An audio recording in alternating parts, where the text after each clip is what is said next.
Bukan kita semua tidak belajar, kita tahu ada masalahnya, kita tahu dan mungkin juga sepakat yang ditunjukkan Harrison Ford itu benar juga. Tetapi masalahnya kan tidak berdaya ini. Birokrasi tidak berdaya, masyarakat protes berulang kali juga diabaikan, malah dikriminalisasi. Ini yang kemudian membuat ekspansi perusahaan ya mengkonversi hutan menjadi perkebunan atau illegal logging jadi tidak terkendali dan kemudian akhirnya kita semua yang harus membayar akibatnya. Kemarin saya membandingkan kasus banjir di Morowali dan Halmahera Utara. Dua-duanya sama-sama lokasi tambang nikel paling besar di Indonesia. Satu untuk IMIP dan satu untuk IWIP ya.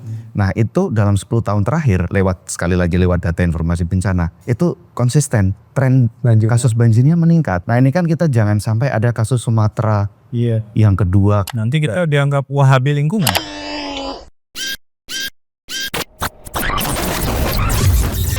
Halo sahabat integritas, jumpa lagi di kanal 1 Visi Utama program Buka Kartu.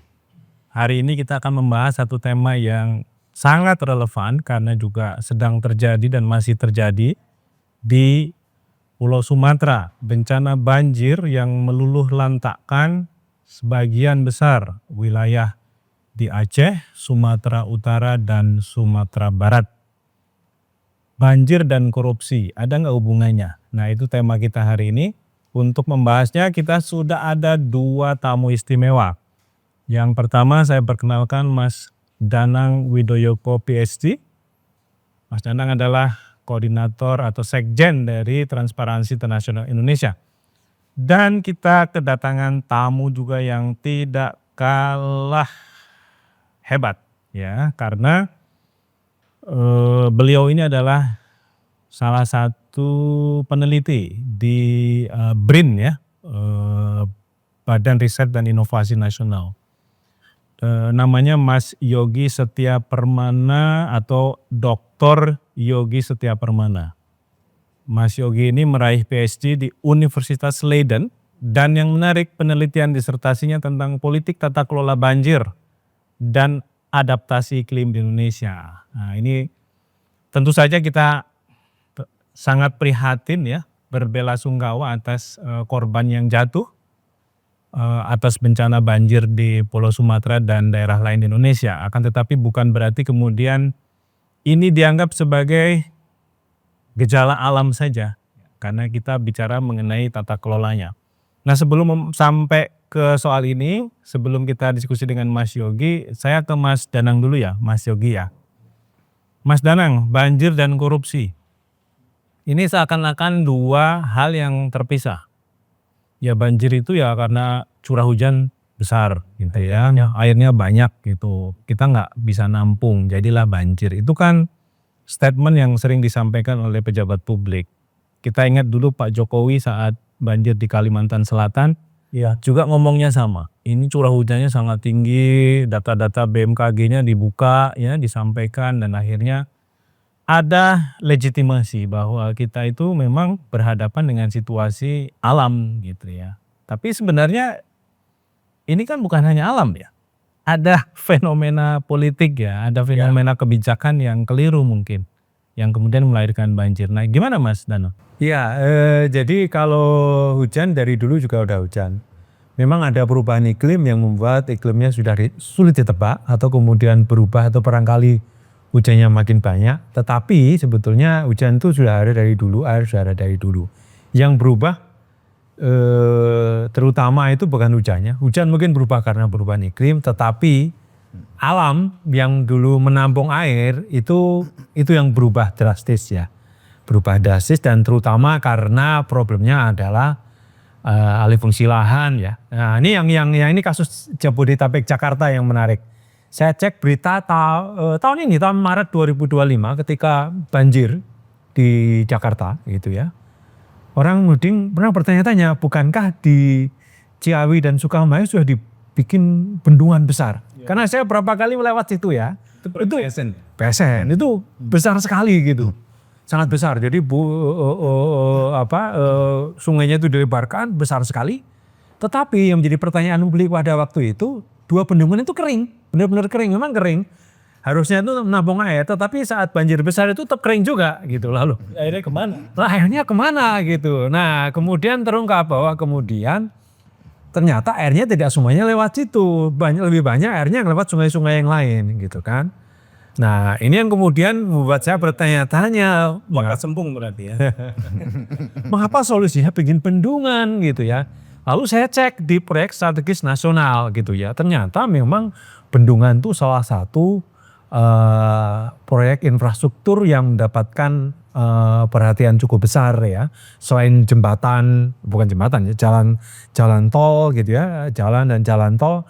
Bendungan adalah satu proyek yang sangat besar gitu. Dari 2016 misalnya itu dari 136 proyek PSN dari Perpres nomor 3 2016, 25 itu proyek bendungan. Dilanjut lagi 2017 ada 17 bendungan lagi. 2018 ada 46 proyek bendungan juga gitu ya. Nah lalu kemudian saya berpikir kalau kemudian berkaca dari bendungan Ciawi dan Sukamahi, jangan-jangan memang ada persoalan memahami masalah gitu ya.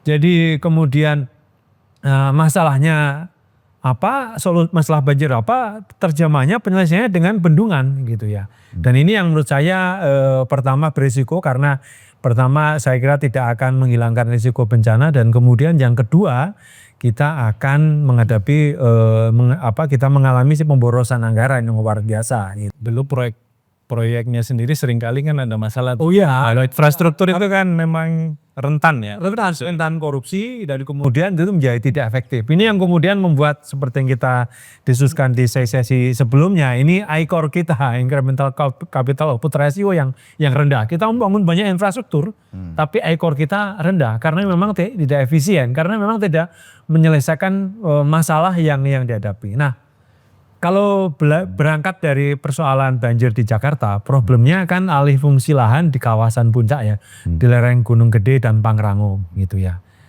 Seharusnya kemudian solusinya adalah bagaimana mengembalikan Gunung Gede dan Pangrango ke situasi ekosistem semula atau katakanlah memitigasi gitu ya. Kalau terjadi kesalahan, karena ini sudah agak lama ya, bagaimana mencegah kalau kesalahan ini tidak terus berulang atau bisa dimitigasi risikonya. Dan solusinya bukan bikin bendungan tentu saja. Solusinya adalah paksa itu Bupati Cianjur, Bupati Bogor, Bupati Bekasi, Bupati Tangerang dan Sukabumi duduk bersama untuk menyelesaikan bagaimana mencegah atau mengurangi perubahan lahan di daerah tangkapan air. Dan itu jauh lebih murah daripada membangun bendungan. Tetapi itu tadi namanya rapat kan nggak bisa banyak yang dirente gitu ya. Kalau membangun infrastruktur besar rentenya banyak lah. Kalau rapat ya paling ya ongkos makanan snack ya berapa sih sebetulnya. Nyumbang batu aja udah berapa ini? Kontraktornya, batunya, buruhnya, pekerjaan buruhnya. Karena kalau menjelang pemilu kan buruhnya kan aduh. Itu kan sekali lagi seperti kita diskusikan sebelumnya itu lebih banyak motif politik daripada kemudian mencapai tujuan-tujuan rasional seperti yang direncanakan semula gitu. Nah ini kita coba konfirmasi nih ya ke Mas Yogi karena kebetulan Mas Yogi disertasinya soal ini juga ya, soal tata kelola banjir ya. Salah satu tulisan terbarunya di Monggabai, judulnya adalah Banjir Sumatera dan Jejak Panjang Frontier Kapitalisme. Nah ini ramai dibicarakan tulisannya. Tadi sebelum kita rekaman ada satu hal yang menarik disampaikan oleh Mas Yogi. Banjir itu selama ini didepolitisasi ya. Seakan-akan nggak ada hubungannya sama desain kebijakan, pilihan-pilihan kebijakan dan kekuasaan. Dia murni karena soal alam. Nah apakah di dalam konteks opini ini juga sebenarnya menceritakan soal itu? Mas Yogi gimana? Ya, terima kasih Mas Asnan. Ya, saya kira modus depolitisasi ini memang bukan hanya dilakukan atau terjadi di Indonesia saja. Sebenarnya depolitisasi ini strategi politik yang dipakai oleh banyak otoritas di banyak negara. Dia levelnya ada dua biasanya. Satu di cara mendiagnosis persoalannya dan cara untuk memilih solusinya. Nah, jadi depolitisasi itu bermain di dua kategori ini.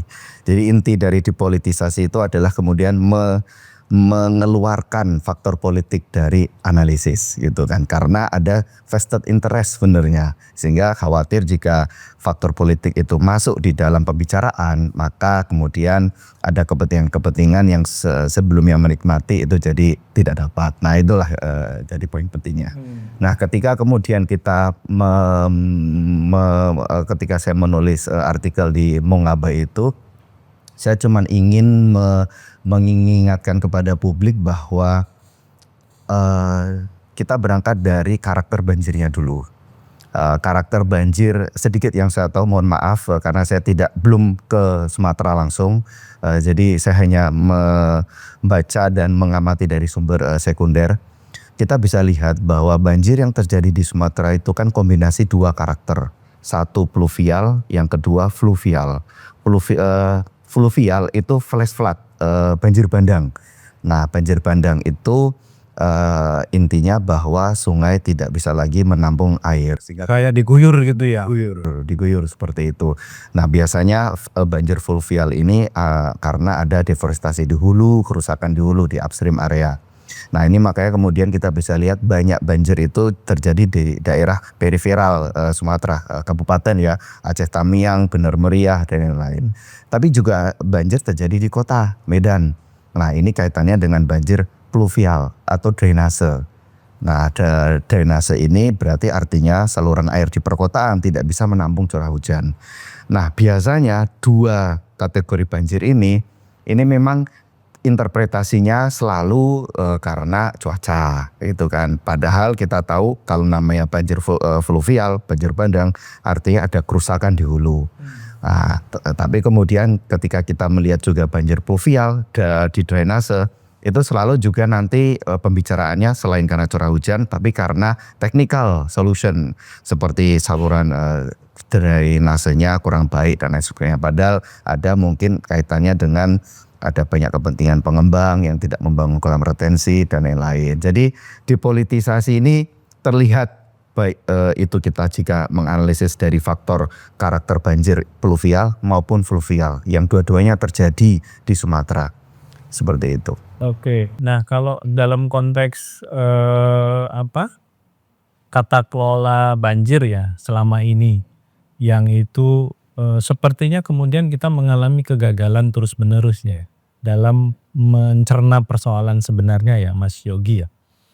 Nah apa sih problem mendasar dari tata kelola banjir di kita ini, di Indonesia terutama ya. Kita tahu Sumatera yang paling besar ya hari ini ya, tapi kan kita juga tidak bisa mengabaikan potensi-potensi banjir yang juga terjadi di tempat lain. Hari ini kita sudah mendengar Kabupaten Bandung, ya itu ada setidaknya 16 kecamatan sudah terdampak akibat banjir dan kita sering sekali mendengar Bandung itu mengalami banjir ya terutama di kabupaten, kadang-kadang juga masuk kota gitu ya. Itu gimana sih Mas? Catatan Mas Yogi sendiri? Ya, masih kita bisa sambungkan dengan faktor depolitisasi ya. Karena seringkali fokus solusi itu hanya fokus di satu perspektif saja. Technical solution. Ini yang memang jadi persoalan seperti tadi yang sudah disampaikan oleh Mas Danang gitu ya. Bahwa persoalan banjir ini kan juga tidak bisa ditangani hanya dengan bangun solusi teknis seperti bendungan atau saluran drainase dan lain-lain. Tapi juga misalkan faktor alih fungsi lahan gitu ya. Sebagai contoh karena tadi sudah disebut Kabupaten Bandung ya. Kabupaten Bandung itu saya kira kasus yang sangat menarik ya Mas Adnan. Karena mungkin hari ini di Indonesia dalam 20 tahun terakhir anggaran manajemen banjir paling besar di Indonesia untuk manajemen banjir itu di Kabupaten Bandung. Karena itu bagian dari manajemen banjir terkait dengan Sungai Citarum. Ada lebih mungkin ratusan juta ya sudah dibangun untuk itu. Mulai dari membangun terowongan Nanjung, kolam retensi, Andir, banyak hal. Tapi kenapa tetap banjir? Nah salah satu, jadi dalam 10 tahun terakhir yang menarik, ketika investasi pembangunan itu sudah dilakukan, tapi bisa dicek di data informasi bencana Indonesia dari BNPB, itu frekuensi banjirnya itu malah semakin meningkat trennya. Nah ini kan ada apa gitu, duitnya sudah banyak sekali tapi kok frekuensi banjirnya makin naik. Nah salah satu yang saya lihat ketika di lapangan itu contohnya kegagalan solusi teknisnya ketika misalkan dengan terowongan air. Nah ketika hulu itu persoalan alih fungsi di hulu terkait dengan tidak terkontrolnya alih fungsi dari tegaan ke komoditi sayur ya. Nah ini kan bermasalah karena komoditas sayur yang banyak sekali di daerah hulu itu berkontribusi terhadap erosi tanah jatuh. Tanamannya nggak bisa menangkap air soalnya kan? Menangkap air gitu. Sehingga kemudian kalau kita lihat Citarum itu overflow karena dua hal. Satu, sedimentasi akibat tanah. Jadi selalu muncul tanah timbul. Kalau yang kemudian kedua itu limbah pabrik. Nah, ini yang kemudian kan tidak diselesaikan. Kebanyakan pabrik-pabrik di daerah Kabupaten Bandung itu kan pabrik yang limbahnya itu meskipun ketika dibuang itu cair, tapi itu kan kemudian mengendap dan mengental, sehingga kemudian mempengaruhi turbidity ya, kelancaran air. Nah, faktor-faktor inilah yang tidak bisa hanya ditangani dengan terowongan air, kolam retensi dan lain-lain. Ada faktor ekonomi politik lain yang kemudian juga harus dilihat, tapi tampaknya belum jadi fokus sampai hari ini. Ya, ini penting Mas Danang ya soal governance-nya ya, karena dia tidak bicara hanya bagaimana menanggulangi banjir secara teknis yang itu ternyata juga gagal ya. Kalau kita lihat tadi di proyek Citarum yang disebutkan Mas Yogi kan ada Citarum Harum. Nah ini bahkan proyek bukan uang kita loh. Itu utang ya, itu yang harus kita bayar gitu. Kalau di beritanya itu bahkan ADB waktu itu menyediakan sampai 200 triliun ya, alih-alih kita berhadapan dengan keberhasilan menangani banjir kan tadi menurut datanya Mas Yogi malah di area Bandung trennya naik terus gitu. Nah bicara soal governance ini kan bicara soal yang paling mendasar adalah fungsi pengawasan dan enforcement-nya gitu ya Mas. Kalau kita lihat di kasus Sumatera balik lagi, kita tahu di banyak tempat ada lautan log kayu. Ya. Yang ini tentu tidak bisa dianggap sebagai pohon yang hanyut karena banjir ya. Dia kan nggak bisa menguliti dirinya sendiri tuh ya. Tidak bisa menebang dirinya sendiri, tidak bisa menebangin dirinya sendiri, tidak bisa memotong dirinya sendiri dengan sangat rapi gitu ya. Yang itu sepertinya juga masih sangat sulit untuk dijadikan sebagai bukti bahwa ada masalah gitu. Ya. Dalam tata kelola kita gitu. Pejabat publik masih banyak berkilah, oh ini kan tidak merupakan bagian dari pembalakan atau pembabatan hutan kalau di Tapanuli itu tanah toru ya. Itu gitu ya. Ini bukan dari sana kayunya gitu.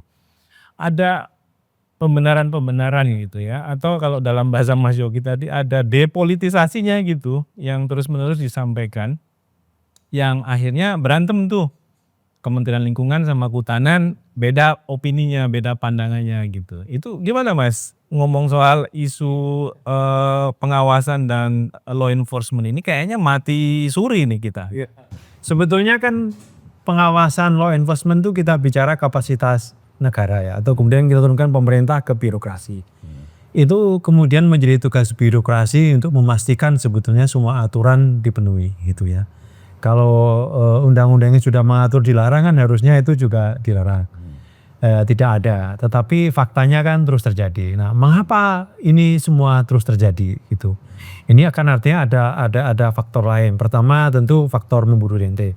Seperti ditulis Yogi di Monggapai itu kan frontier kapitalisme, karena itu wilayah yang itu kan hutan adat, hutan alam yang seakan-akan tidak ada pemiliknya, itu memberikan keuntungan yang luar biasa. Bayangkan kalau mereka harus nanam sendiri pohonnya kan, itu butuh berapa tahun untuk ini. Jadi itu luar biasa. Jadi ada keuntungan besar. Kemudian yang kedua itu juga sebagian jadikan perkebunan gitu ya. Dan itu juga memberikan keuntungan luar biasa.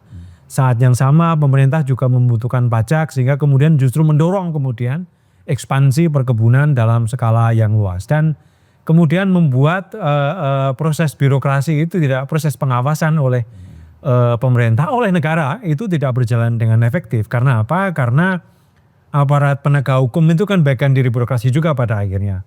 Ketika kemudian yang melakukan investasi adalah mereka yang punya koneksi dengan elit politik, mereka yang ada di bagian dari lingkaran kekuasaan, kemudian itu ya tidak berjalan gitu. Dan ini sebetulnya sudah sangat jelas dan terang benderang karena kemarin di media sosial kan diputar lagi itu bagaimana Harrison Ford mencak-mencak di Kementerian Kehutanan sekian tahun yang lalu gitu. Itu sudah mengingatkan Harrison Ford sesudah zaman pemerintahan SBY gitu. Zaman pemerintahan SBY sampai Harrison Ford marah-marah mencak-mencak gitu jadi heboh di seluruh dunia gitu. Itu kan sudah diperingatkan dan kemudian ternyata negara kita semua tidak belajar, kita tahu ada masalahnya, kita tahu dan mungkin juga sepakat yang ditunjukkan Harrison Ford itu benar juga. Tetapi masalahnya kan tidak berdaya ini. Birokrasi tidak berdaya, masyarakat protes berulang kali juga diabaikan, malah dikriminalisasi gitu ya.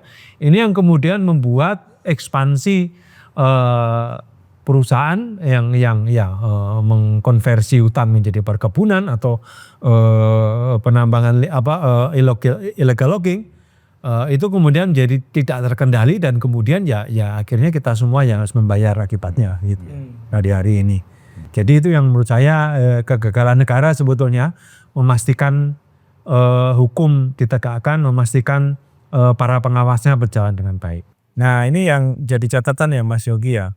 Kita kan sering nyomotnya ide-ide yang kira-kira bagus, keren dari negara lain dan kemudian kita anggap itu juga jadi solusi. Seperti kalau di Indonesia itu banyak dam yang kita bangun, bendungan, itu kan kita nyontoh misalnya Belanda. Karena Belanda itu bisa mengatasi banjir dengan model pembangunan dam, pembatas laut macam-macam. Nah ini kan kita juga punya ambisi.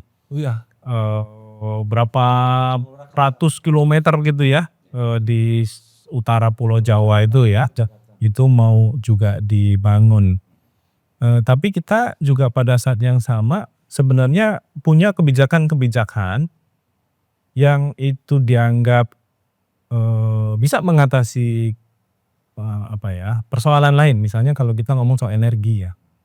Energi ini kan juga kebijakan baru soal go green ya. Ini menekan lingkungan sebenarnya. Menekan ekosistem.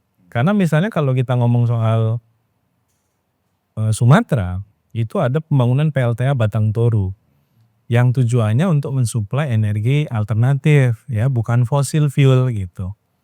Jadi ada banyak sisi-sisi kebijakan yang ini seakan-akan positif ya, karena akan ada sumber daya baru ya, itu juga seperti yang disampaikan Prabowo kemarin ya. Sawit itu berkah loh buat Indonesia karena bisa jadi minyak, bisa jadi bensin, macam-macam gitu. Tapi kan kita tahu sawit itu betapa harmfulnya gitu ya bagi lingkungan gitu kalau ditanam dalam jumlah yang masif gitu. Kalau nanam satu sawit di rumah sih kan nggak ada problem. Itu gimana ya Mas Yogi ya melihat persilangan kepentingannya, karena kita juga tahu PLTA Batang Toru misalnya juga investornya dari Cina gitu ya. Jadi ada pemain global juga yang kemudian terlibat ya di dalam konteks tadi ya, tarik menarik kepentingan ekonomi yang akhirnya korbannya lagi-lagi lingkungan dan warga gitu.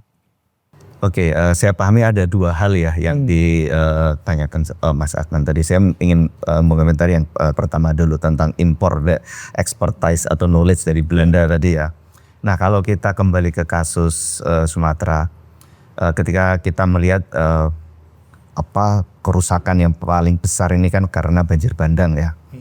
Nah banjir bandang ini kan jadi persoalan hari ini adalah ketika kita memaknai urusan saluran air itu hanya bodi sungai dan 5 meter kanan 5 meter kiri. Itu persoalan. saya bisa katakan itu sebagai persoalan karena hari ini kalau kita ingin melihat apa yang dilakukan Belanda hari ini, mereka sudah mengimplement strategi baru yang disebut room for water kan. Jadi ketika kita membicarakan sungai, itu kita tidak hanya bicara tentang 5 meter kanan kiri, tapi itu sebagai sebuah jaringan. Jadi kita sedang membicarakan berapa puluh kilometer lahan yang menuju ke sungai. Karena di situ ada ruang water catchment, penyerapan air, saluran air kecil-kecil yang kemudian bermuara ke sungai besar gitu. Perspektif hari ini Indonesia itu perspektif dipakai Belanda tahun 60-an. 60-an, 70-an itu masih seperti itu. Tapi sekarang Belanda sudah ganti, mereka sudah mulai tahun 90 karena banjir besar di Nijmegen. Maka kemudian mereka bikin strategi baru yang disebut room for river, jadi lebih besar. Nah kalau kita kemudian membawa ini ke banjir Sumatera, artinya ketika itu kita masih melihat sungai itu hanya bodi sungainya dan 5 meter kanan kiri, itu kan berarti akan gagal menangkap alih fungsi berapa kilometer, ratus kilometer di kanan kirinya, kemudian beralih dari water catchment, ruang penyerapan air menjadi tanaman, entah tambang, yang itu kemudian pasti mendisrupsi siklus air. Nah jadi ya menurut saya perlu ada teknologi atau inovasi teknis penting, tapi tidak kalah pentingnya juga cara pandang, perspektif, paradigma dalam melihat persoalan air. Saya kira itu yang kemudian perlu jadi alarm publik juga ya, bahwa kita sekarang harus sadar bahwa ketika kita membicarakan sungai tidak hanya bodi airnya saja, tapi juga lingkungan yang membentuk sungai itu. Karena kemudian kita lihat yang terjadi di Sumatera itu mengindikasikan lingkungan sekeliling dari sungai itu sudah rusak parah gitu, sehingga banjir flash flood itu terjadi. Jadi itu yang pertama. Jadi justru kita masih mengimplementasikan pandangan yang sudah out of date di Belanda gitu. Jadi apa ini kan? Ya, terus kemudian ini ada hal menarik yang mungkin Yogi perlu explore lagi. Gimana pentingnya partisipasi masyarakat di lokasi. Jadi di Belanda itu Yogi mengungkapkan tadi ngobrol gitu, ada Dewan Perwakilan Air. Ya. Jadi bagaimana masyarakat berpartisipasi sebetulnya turut mengawasi air dan sungai. Nah ini yang hilang dengan pengelolaan ini yang hilang dengan pembangunan infrastruktur banjir di kita. Betul, sangat setuju karena ini bagian dari tata kelola ya. Tata kelola, ya bagian dari tata kelola air gitu ya. Jadi infrastruktur yang tidak kalah penting ya dalam manajemen banjir di Belanda itu bukan hanya tentang infrastruktur teknis, tapi people as infrastructure-nya juga sama pentingnya kan, manusia sebagai infrastrukturnya gitu. Karena kemudian setiap lingkungan polder seperti itu selalu ada water board lokal. Jadi ada komisi air, perwakilan masyarakat yang diangkat dari warga sekitar untuk mengawasi pompa seperti itu, yang kemudian akan bekerjasama dengan pemerintah gitu ya untuk mendiskusikan segala macam tentang mulai dari operasionalnya 24 jam dan lain sebagainya. Tapi juga dalam sisi governmentality sebagai sebuah sistem politik, selain warga Belanda, selain mencoblos partai seperti kita, mereka juga punya parlemen air. Karena air dipahami sebagai ruang ekologi yang tidak bisa disekat-sekat berdasarkan hierarki kabupaten, kota, provinsi gitu ya. Ini yang problem di kita hari ini. Ketika Jabodetabek mau ketemu aja nggak bisa. Ya gitu. Jadi ada ruang ekologi yang kemudian konstituen yang berada di dapil Sungai Ciliwung, nah itu akan memilih komisi air yang akan mengurusi untuk Sungai Ciliwung dalam satu ruang ekologi yang sama. Itu yang pertama ya Mas. Kemudian kedua tentang energi. Nah kebetulan saya setelah riset tentang banjir, sekarang saya riset tentang transition energi, tapi fokusnya tentang geothermal. Nah di situ kita kemudian berbincang tentang energy justice. Nah bagaimana keadilan energi itu artinya seringkali itu kan ekstraksi energi dilakukan di sebuah area yang kemudian energi itu ditransfer keluar. Sedangkan warga yang ada di tapak ini ya seringkali bahkan dapat sampahnya saja, listriknya aja tidak dapat, hanya dapat dampaknya. Nah inilah yang kemudian menjadi fokus bahwa jangan sampai proyek-proyek transition energi yang tujuannya mulia, tujuannya baik, itu jangan sampai juga punya dampak buruk terhadap masyarakat, terutama yang tinggal di tapak. Jadi energy justice saya kira sama pentingnya dengan fokus transisi energi hari ini yang mungkin lebih memfokuskan ke financing ya, membiayai, fokus untuk pembiayaan itu penting, tapi juga tidak kalah pentingnya melihat tentang faktor keadilan. Iya, mungkin kalau saya tambahkan kan sebetulnya ini kan ada investasi besar-besaran sebetulnya untuk transisi energi dan kemudian menimbulkan banyak masalah di mana-mana. Beberapa waktu lalu teman-teman Transparansi Internasional itu melakukan studi dan pendampingan di kasus Rempang City. Ini juga sama, Rempang City itu kan ada penggusuran untuk proyek pembangunan sumber energi baru dari surya gitu. Nah, yang perlu kita garis bawahi adalah sebetulnya ini bisnis baru nih, peluang bisnis baru gitu ya. Jadi ibarat nih kalau hari ini semua pedagang nasi Padang, kalau kita jualan nasi Padang ya akan laku. Kita mesti jualan nasi makanan-makanan Korea, kira-kira seperti itu. Nah, sama juga di bisnis gitu ya. Kalau kita berbisnis dengan model lama sudah nggak laku karena trennya sekarang kan green energy, energy transition kan kira-kira seperti itu. Lalu kemudian investasinya besar-besaran ke dalam sektor-sektor, kepada proyek-proyek infrastruktur atau kemudian proyek bisnis yang mendukung transisi energi atau mengarah kepada kehidupan yang lebih mendukung keberlanjutan lingkungan. Tetapi ini bisnis yang lama, modal bisnis yang lama ya, old wine and new bottle tadi Yogi nyebutnya. Jadi ini proses bisnis yang lama gitu. Kalau dulu bisnisnya ya Beli jaket aja. beli jaket aja. Sehingga kemudian yang terjadi seperti di Sumatera Utara membangun sumber energi baru ternyata kemudian dilakukan dengan merusak lingkungan gitu ya. Karena ini sekali lagi ini kan investornya dari China, dari Belt and Road Initiative. Ini kan Cina mau ekspor proyek pembangunannya ke luar negeri. Mengapa Cina belum ekspor kalau di dalam negerinya sudah sesak? Mana lagi yang mau dibangun kan? Kalau dam, mereka udah punya dam terbesar di dunia, Three Gorges Dam. Kan mau mana lagi yang mau dibangun? Akhirnya mereka mencari wilayah-wilayah baru termasuk di Indonesia. Untuk apa? Uangnya berputar, perusahaan konstruksinya ada proyek baru, banknya punya kreditor baru, dan buruh-buruh konstruksinya juga punya pekerjaan baru. Kalau dalam negeri sudah nggak ada, makanya kemudian mengekspor kemana-mana dan ya akhirnya menimbulkan masalah. Salah satu masalah yang hari ini muncul adalah kerusakan lingkungan. Kalau di Rempang munculnya adalah penggusuran. Jadi di banyak tempat proyek transisi energi ternyata menimbulkan masalah karena ini ya proyek sebetulnya praktek bisnis yang lama yang kemudian menimbulkan banyak masalah. Termasuk hilirisasi nikel gitu ya. Itu kan juga problem sendiri ya yang kira-kira sebenarnya karakteristiknya sama lah. Dimana di situ juga investasi Cina sangat kuat ya. Bahkan sekarang ada isu yang tidak kalah penting tapi belum banyak dibicarakan soal tanah jarang gitu ya. Sesuatu yang ternyata punya nilai ekonomi sangat besar tapi dalam konteks kita itu dianggap sampah. Ya itu problem di nikel ya, seperti banyak diberitakan dan juga dianalisis itu tambang nikel kita, smelter terutama itu menimbulkan kerusakan lingkungan.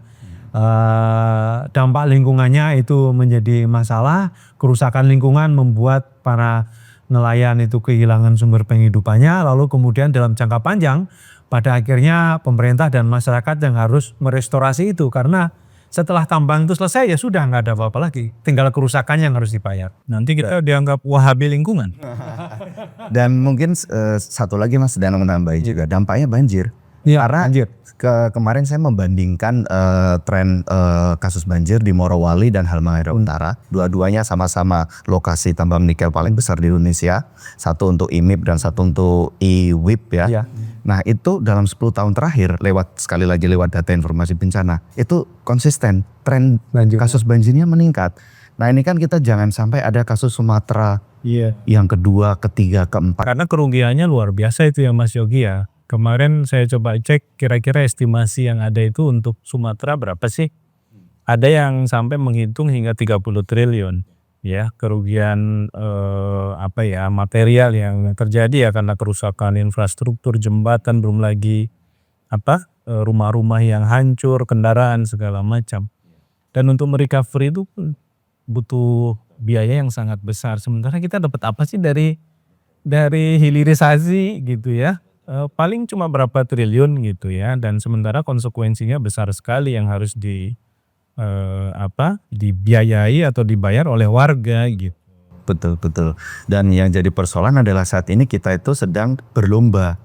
Karena kita sedang bukan lagi menghadapi perubahan iklim, kita sudah di krisis iklim kan. Jadi ada sesuatu yang kita itu harus berlomba untuk menyelamatkan diri, karena memang kalau kita mengacu pada beberapa ilmuwan yang mempelajari meteorologi ya, itu kan secara konsisten curah hujan di Kepulauan Nusantara itu mengalami peningkatan, dan proyeksinya dalam 5-10 tahun terakhir itu akan terus lebih deras lagi, karena musim kemarau kita akan lebih panjang. Tapi musim hujan ya mungkin akan jadi lebih pendek. Ini intensitasnya makin parah ya. Jadi nggak bisa tuh nanam pohon 5 tahun jadi kan ya. Itu butuh waktu sampai 15-20 tahun gitu. Dan yang jadi persoalan yang seringkali mungkin belum banyak yang membicarakan, ketika Sumatera itu frontirnya itu kemudian banyak jadi sawit gitu ya. Yang jadi persoalan bukan hanya tanamannya, tetapi infrastruktur sawitnya. Dalam artian seperti ini, untuk mengeringkan lahan itu kan banyak pemain bisnis itu kemudian membangun kanal-kanal untuk mengalirkan air keluar dari konsesinya. Nah, bisa bayangkan ini kan air itu kan sesuatu yang harus mengalir. Jadi ketika dari perusahaan A mengalirkan airnya lewat sistem kanalnya untuk keluar, kemudian yang B, C, ini air yang dialirkan keluar ketemunya di mana? Nah, padahal kita tahu di daerah periferal sistem jaringan air itu pasti belum dibangun secara spesifik. Mau mengalirkannya kemana? Untuk ke laut butuh berapa kilometer? Melewati pemukiman. Nah itu Mas. Jadi persoalannya adalah kita sedang berhadapan dengan nature hidrologi yang terdisrupsi oleh bisnis ekstraksi yang kemudian itu memperparah banjir ketika curah hujan itu sangat ekstrim. Gitu. Ini semakin mengerikan sebenarnya ceritanya Mas Yogi ini. Saya tidak bermaksud untuk mengerikan padahal Mas. Tapi ya data yang bicara ya. Jangan sampai kemudian kita dianggap orang pintar yang hanya bisa mengkritik ya. Itu repot tuh. Karena Pak Prabowo kan ngomong begitu ya kemarin ya. Padahal kalau menggunakan datanya Mas Yogi harusnya bisa. Ya diperbaiki bagus kebijakannya ya lebih bagus deh. Atau diangkatlah Mas Yogi jadi Menteri PU gitu ya. Out of the box itu. Gunanya ilmunya Yogi itu begini. Saya lihat ya ada praktisnya ya. Orang memberi konsesi katakanlah untuk perumahan. Itu kasih perumahan konsesi. Lalu kemudian tidak diawasi dengan betul bagaimana dia membuang airnya ke depannya. Itu akhirnya kan dialirkan kembali ke existing jaringan ini di kampung-kampung kan ininya. Harusnya kan kalau menggunakan ilmunya Yogi, menjadikan Yogi sebagai ahli gitu, orang pintar yang harus didengar gitu kan, harusnya perumahan yang dapat orang yang dapat pengusaha yang dapat konsesi perumahan itu harus membuat saluran sampai ke laut, jangan numpang ke saluran milik warga gitu ya, agar tidak menimbulkan banjir. Pada intinya bukan orang pintar yang bisa mengkritik, tapi orang pintar yang nggak dipakai negara. Itu poinnya. Mas Danang, Mas Yogi, terima kasih. Ini insight yang sangat berguna buat kita dalam melihat banjir. Jadi banjir itu tidak semata-mata karena alam, bukan karena curah hujan yang sangat tinggi. Tadi dalam catatannya Mas Yogi dan Mas Danang, satu ngomong soal tata kelola, ngomong soal fungsi negara yang nggak jalan, bicara mengenai pengawasan dan penegakan hukum juga yang macet karena terdistorsi oleh vested interest dari bisnis, politisi yang juga berbisnis, pengusaha besar yang berbisnis, dan juga kepentingan modal di luar yang menanamkan investasinya di Indonesia. Nah, apakah kita sanggup menghadapi sementara kita sedang atau sudah masuk dalam fase krisis iklim? Nah, ini catatan dari bencana Sumatera yang harus kita waspadai karena sangat mungkin terjadi di tempat lain dalam waktu dekat. Kita ketemu lagi di lain waktu, sampai jumpa.